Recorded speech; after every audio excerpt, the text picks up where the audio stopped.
ಹುಬ್ಬಳ್ಳಿಯಲ್ಲಿ ನಡೆದ ರಾಜ್ಯ ಮಟ್ಟದ ಕರಾಟೆ ಚಾಂಪಿಯನ್ಶಿಪ್ನಲ್ಲಿ ಅತ್ಯುತ್ತಮ ಸಾಧನೆಗೈದ ದಾಂಡೇಲಿಯ ಕರಾಟೆ ವಿದ್ಯಾರ್ಥಿಗಳು.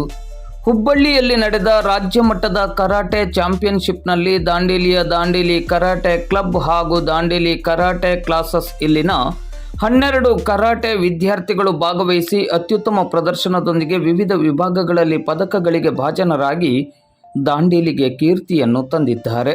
ಈ ಪಂದ್ಯಾವಳಿಯಲ್ಲಿ ದಾಂಡೇಲಿ ಕರಾಟೆ ಕ್ಲಬ್ ಹಾಗೂ ದಾಂಡೇಲಿ ಕರಾಟೆ ಕ್ಲಾಸಸ್ ವಿದ್ಯಾರ್ಥಿಗಳಾದ ದಿವ್ಯಾ, ರೀಮಾ, ನಕ್ಷ್ ಮರಾಠೆ, ಸಂಕೇತ್ ಕುರ್ಬರ್, ಆರ್ಯನ್ ರಜಪೂತ್, ತೇಜಸ್ ಎಂ, ಎಬೆಲ್ ಪ್ರಕಾಶ್, ಗಣೇಶ್ ಉಜ್ಜನಕೊಪ್ಪ, ಅಫಾನ್ ಮುಲ್ಲಾ, ಜೈದ್ ಜಮ್ಗಿ, ತನ್ವೀರ್ ಶಿಲೇದಾರ್ ಮತ್ತು ಅಫ್ತಾಬ್ ಸಕ್ಲಿ ಇವರು ಭಾಗವಹಿಸಿ ಅತ್ಯುತ್ತಮ ಪ್ರದರ್ಶನವನ್ನು ನೀಡಿ ಪದಕಗಳಿಗೆ ಭಾಜನರಾಗಿದ್ದಾರೆ. ಈ ವಿದ್ಯಾರ್ಥಿಗಳಿಗೆ ಕರಾಟೆ ಮುಖ್ಯ ಶಿಕ್ಷಕರಾದ ಯಾಕೂಬ್ ಶೇಖ್ ಮತ್ತು ರಿಯಾಜ್ ಬೇಡೀಕರ್ ಅವರು ತರಬೇತುದಾರರಾಗಿರುತ್ತಾರೆ. ಕರಾಟೆ ವಿದ್ಯಾರ್ಥಿಗಳ ಈ ಸಾಧನೆಗೆ ಮತ್ತು ಈ ಸಾಧನೆಗೆ ಕಾರಣರಾದ ಕರಾಟೆ ಶಿಕ್ಷಕರಿಗೆ ನಗರದ ಗಣ್ಯರನೇಕರು ಅಭಿನಂದನೆಗಳನ್ನು ಸಲ್ಲಿಸಿದ್ದಾರೆ.